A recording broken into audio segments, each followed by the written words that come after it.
Cambridge this year hosted the 10th Congress of the Polish Student Societies in the UK.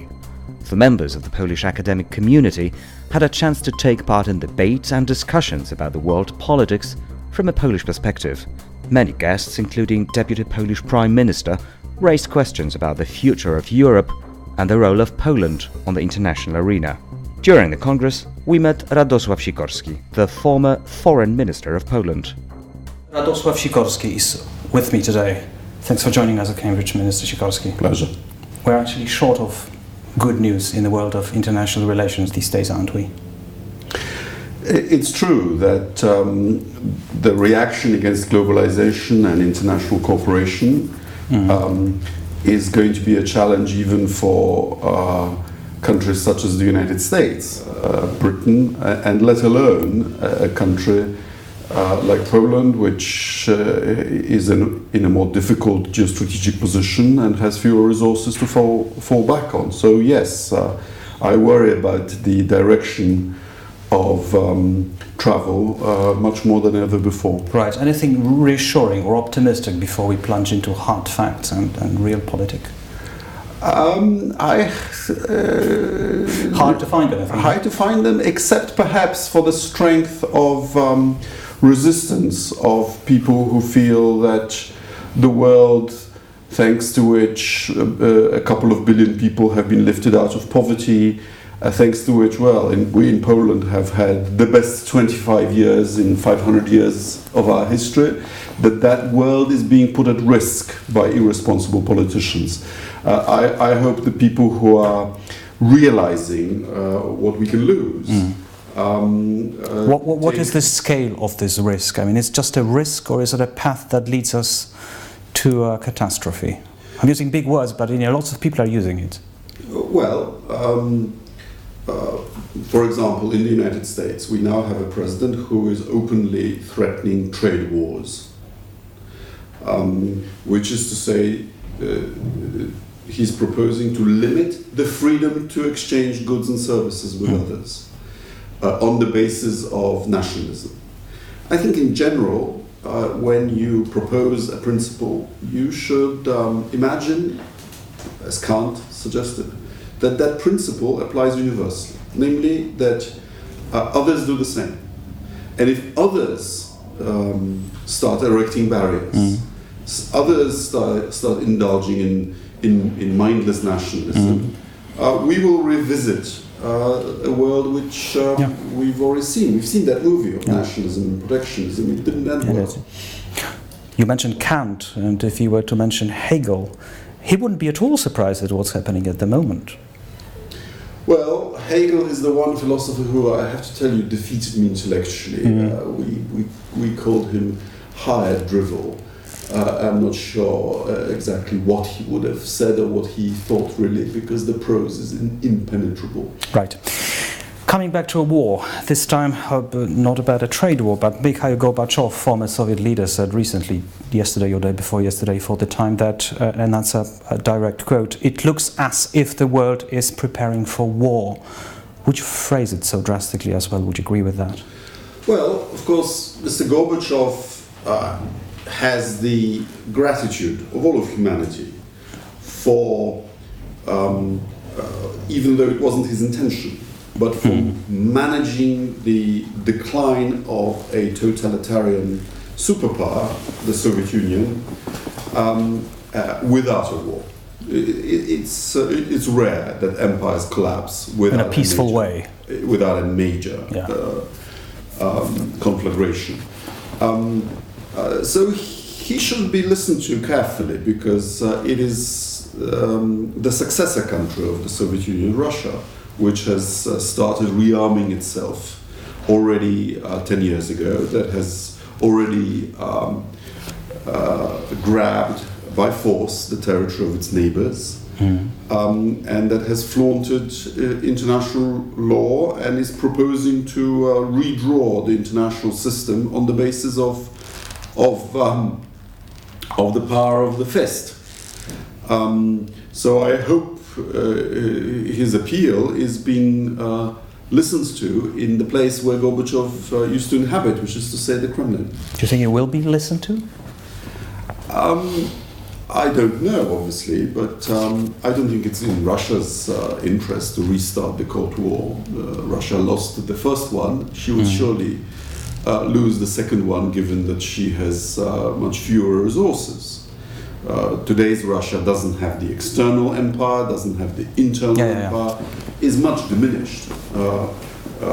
By comparison with the West, it has perhaps 1/20th of the resources. Yeah. But that's not to say that that it can't do a great deal of damage. A sick man with a gun is still a man with a gun. Well, that's true. That's exactly the point. I mean, regardless of the strength of Russia, we can definitely say, and that's not even questionable, that there is the beginning of the shift of power that is there in progress already.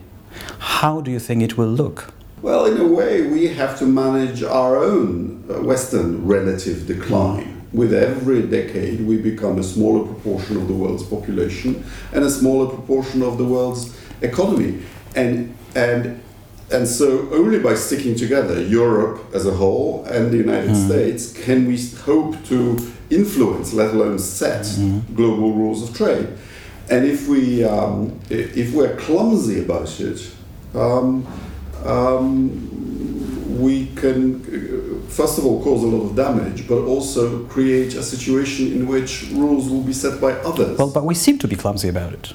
We clearly seem to be clumsy about it, don't you think? Well, certainly unilateralism and nationalism and aggressive tribalism, which is what some of our Western leaders are now espousing, is the best way to stimulate others to do the same. Let's go back to the Napoleonic Wars. France invented modern nationalism at a time when Germany, for example, was divided and still pretty feudal. Well, 20 years later, guess what? Others learned to follow the example with tremendous consequences. So I'm hoping we're not committing those mistakes again. Well, if things go wrong, you mentioned a few words about it, if things go wrong for us, is Poland, with its geography, history, economy, population, destined to be the losing part in that world game? Well, in the old days, during the Cold War, NATO planners used to say that God created Poland for tank warfare. We are a country with no natural barriers between ourselves and our easy neighbors. to conquer. What's happened in the last 30 years is that membership in the European Union and in NATO meant that we are a flank and a border country of something much bigger than ourselves, and that gave us the geostrategic context in which we've been secure. The world of nationalist powers means a return to Poland being between Germany and Russia, and that's never been good for us. Poland literally cannot defend itself against Russia. Poland does not have nuclear weapons. Russia does, and has no compunction about using them. Russia exercises first use of nuclear weapons. So at the most basic level, we have to have allies to give ourselves basic physical security. And that's why it is in Poland's long-term interest to strengthen the institutions of the West, NATO, but also the European Union. Is this what we are doing at the moment? Well, Poland has the size and the weight that it does. 7% of the population of the European Union, 3% of the economy. So we cannot determine the course of events. Yeah, well, Europe can do without us, basically. We can add our weight to either side of the scale. Either on the side of the scale of people who are trying to undermine this remarkable civilizational achievement, or we can try to save it from the troubles that it's in. And I'm afraid that by breaking the rules of the rule of law,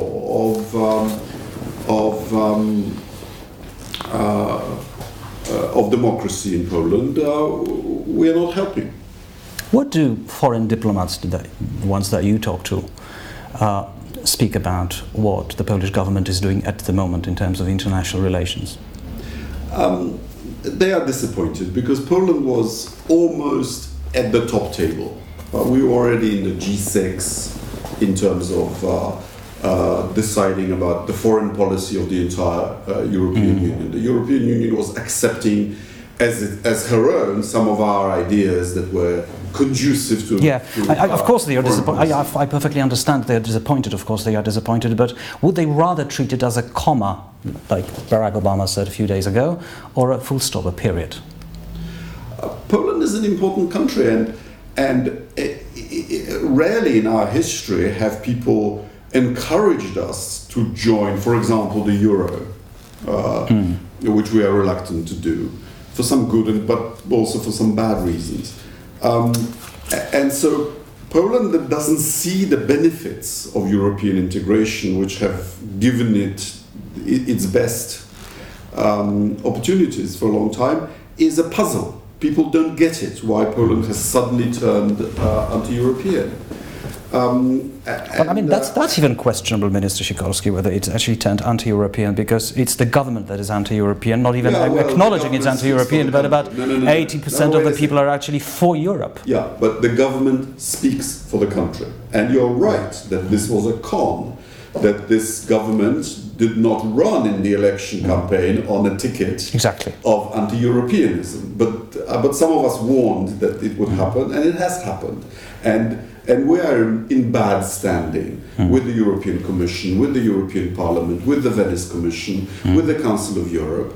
And the result is that Polish ideas are not being treated seriously.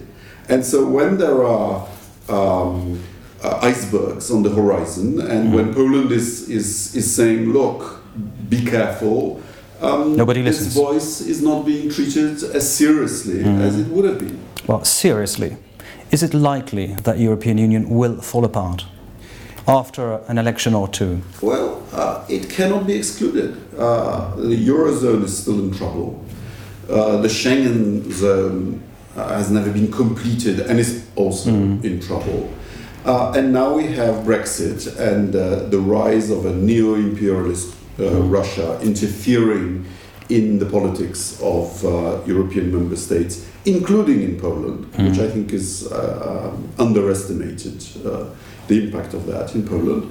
And so we need to stick together as Europeans. And we now also have an American president who speaks as if he wanted to undermine Europe.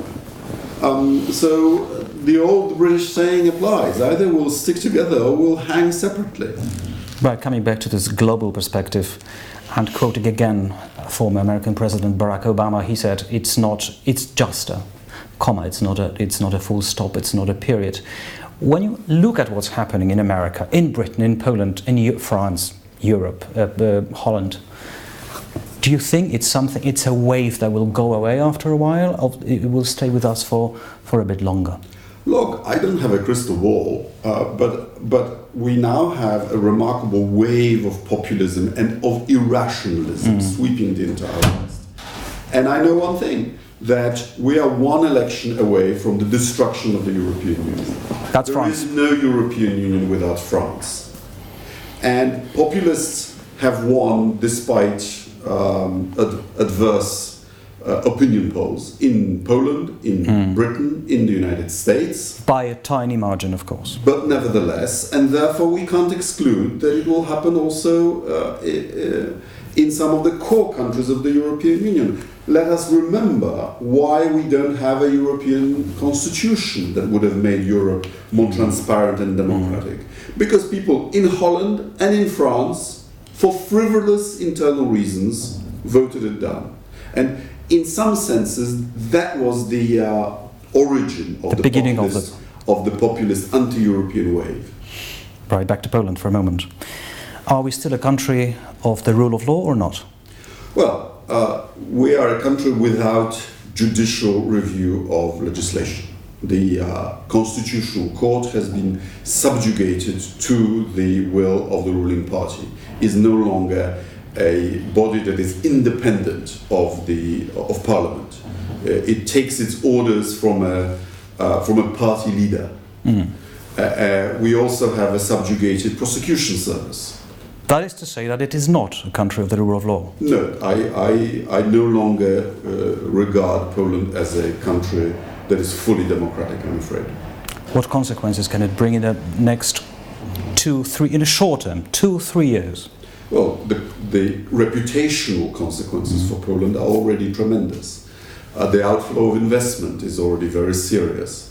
And here we are at Cambridge with Polish students, like the 10th anniversary Congress of Polish students. Well, successive Polish governments have encouraged young Poles to get a good education in the West and then to return to Poland.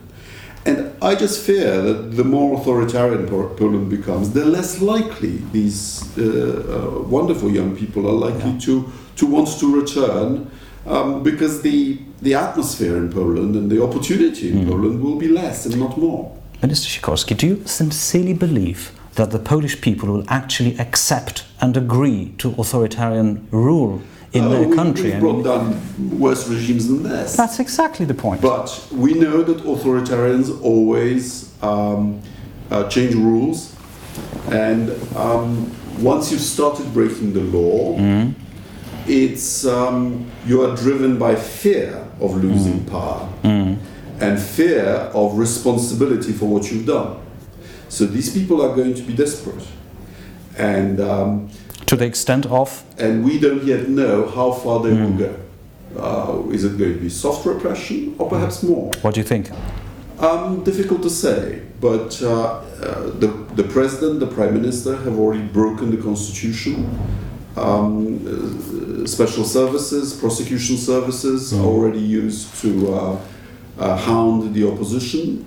I just don't know how far these authoritarians will go in subverting the rules. There's just one person who knows it.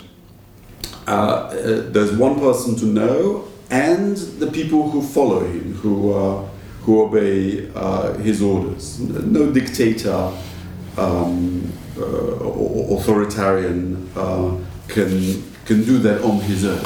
And I don't yet know. There has not, thank God, there has not yet been violence. There's been parliamentary protests, but it's getting dangerously close. But it is getting very dangerous. And look, when our political opponents won with a minority of votes the general election, I was the first to say, let's give them a chance. Sometimes people rise up to a new sense of responsibility. Let's give them 100 years of 100 days, rather. 100 years would be a little 100 days, obviously, of a honeymoon period. Well, I'm afraid they failed the test. They got a mandate to rule, but they never got a mandate to change the rules. And they've already changed the rules, and every month they're changing some other rule. There's also one more thing that is perhaps even more worrying than that, and that would be the social, political divisions in Poland that are really growing and are becoming a real danger, because we also sort of have two nations at the moment and sort of violent against each other. Yes, because we have a movement which is based on a conspiracy theory.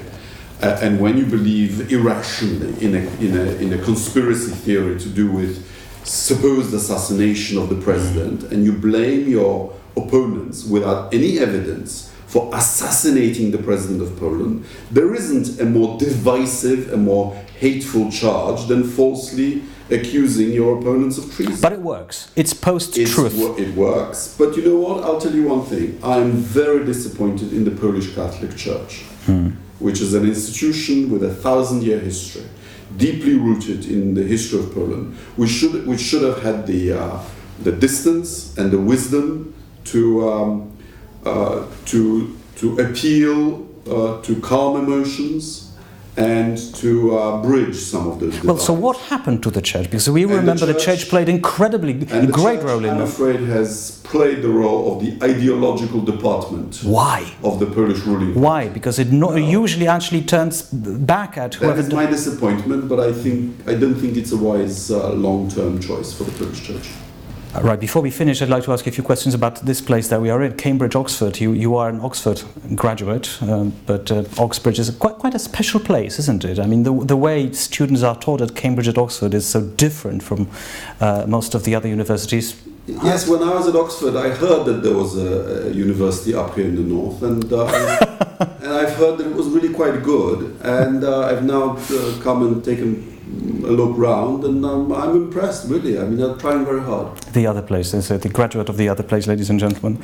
But frankly, what's so special about the Oxbridge style of teaching? Well, it's really the people who always make the university. It's the respect for diversity. It's respect for reason. You know, it's so often said in Poland that Christianity is the root of Europe, and it's true. But enlightenment also is the flower, and the respect for one another's point of view, respect for the scientific method of seeking for truth, respect for compromise, and for passion for inquiry. Is that how passion for debate? Is that how the other place? Could you remind me the name? Starting with an Oxford. Oxford. Is that the way Oxford actually shaped you? Certainly, I had a tremendous time at Oxford, and I particularly enjoyed debates at the Oxford Union, and with a lively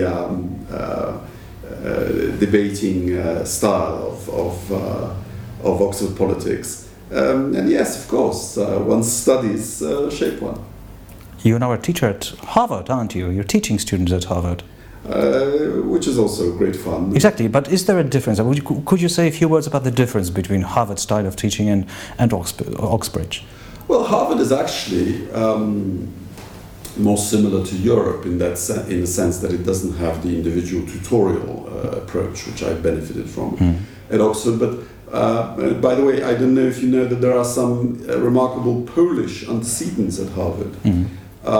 During our previous wave of angry nationalism during the Counter-Reformation in the 17th century, we chased out Polish dissidents, Polish Protestants, the Polish brothers, who escaped first to Bohemia, then to Holland, and and one of the brothers' library was purchased by a man called John Harvard, who took it to the United States and donated to a small new college.